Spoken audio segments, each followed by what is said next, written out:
Hey man, say man, back at y'all again today, man, with another video. Today I'm going to show you how to fix the starter on a 2008 Honda Element. This is the SC. So far to troubleshoot it, I have tested the relay underneath the dash. To get to the relay, there is a panel you will have to remove. I'll show you that in a clip as well. Underneath the dash, you just have to turn these clips to the side and you can pull that straight out. That gives you access to your relays for troubleshooting. I also tested the ignition starter switch. Both of those parts have been replaced. To access that, you have to remove the steering column. I'll show you a clip of that as well. The tabs all along the seam. I'll insert a picture of a diagram that shows you where these tabs are. You just have to push on this lower side of the plastic and it will allow those pins to break free.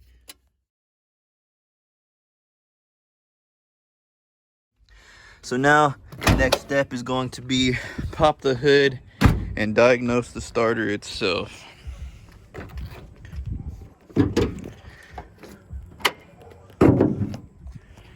So here's what we got. We got a K24A8. It's a Honda 4-cylinder engine.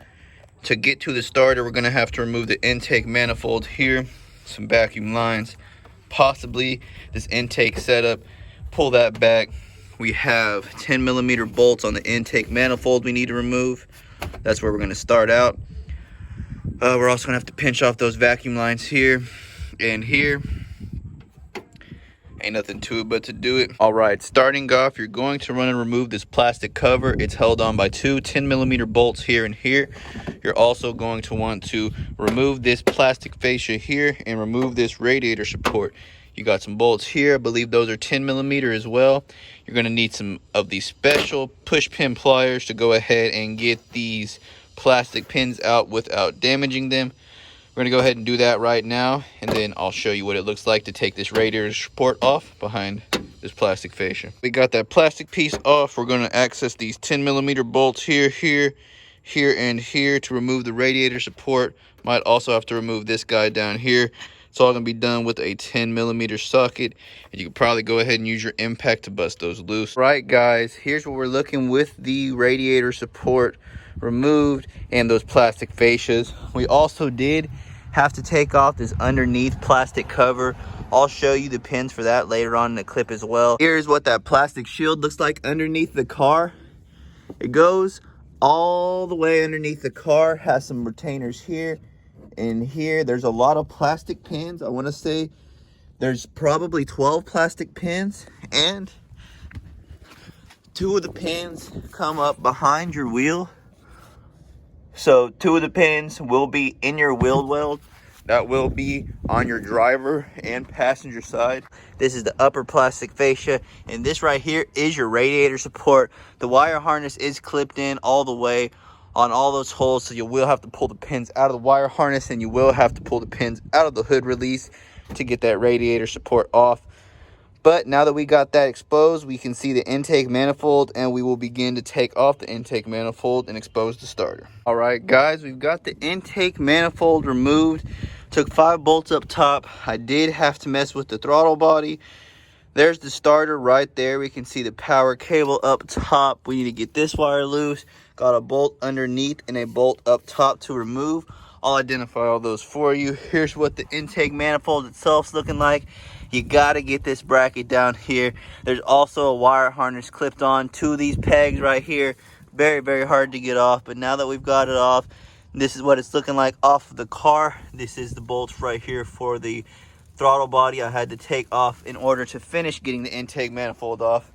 But now that that's removed, we can go ahead and remove the starter and install the brand new starter. The starter has 2 different type of bolts. This is a 17mm bolt. You can see the 17mm bolt right here. You have to remove that. The 14mm bolt is right here behind the starter. It's that top hole, and you can use your ratchet to remove that as well. I stuck it in under the power wire right there. One thing I'd like to mention is my starter has not been off the vehicle in 170,000 miles, so I had to use this long breaker bar to hit the starter right here to eventually free it. It was seized up in the aluminum housing, but now that I got that off, I'm going to pull the starter off, remove this bolt right here, and then we'll get it completely out of the car and begin to reassemble. It looks like off of the car. Now to unbox our new one. throw it on. We got a brand new Duralast Gold. Brand new Duralast Gold starter. Cost $300, but it's neither here nor there. Let's check it out and see what sound it makes. On the bottom is the brand new starter in comparison to the old starter. Let's go ahead and examine the teeth. We'll go ahead and throw this thing on, see if that's gonna be our problem. Alrighty guys, we got the new starter in there, got our power wire hooked up. We now have to bolt it into the block, reconnect our knock sensor, then reinstall our intake manifold. I also did rip the gasket on the throttle body, so I bought a new gasket for the throttle body we will also have to install.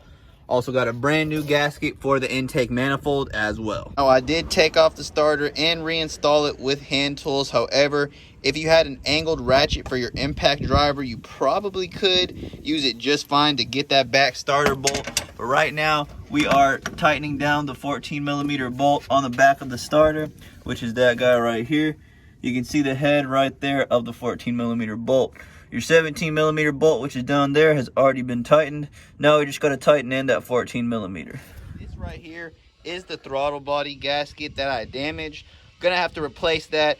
In addition, right here to our brand new intake manifold gasket, we got the starter on. The bolts are cinched up. The power's connected to the starter. We now have to replug in our knock sensor, plug our solenoid back in, and then we're good to start reassembling the engine. Right, after you get your starter reinstalled, you want to go ahead and reconnect your solenoid wire, which is right here, and your knock sensor, which is right back there. Go ahead and reconnect those wires, and again, that's the power wire on your starter right there. The starter is secure. It's time to reinstall our intake manifold. We have it just slightly set in right here. We will have to weasel it on in there to get those bolts tightened down, but shouldn't be too hard of a job. We're also going to need to install and tighten down this gasket here as well. Right, guys, now when you've installed your new gasket here on your intake manifold and your throttle body, you're going to go ahead and bolt everything back together. I was able to use my impact to reach these 4 bolts. They're going to be 12mm. In addition to the intake gasket, we got some 10s we'll need to take care of, and on the bottom we have another 12 as well, connecting down there at the bottom of the intake.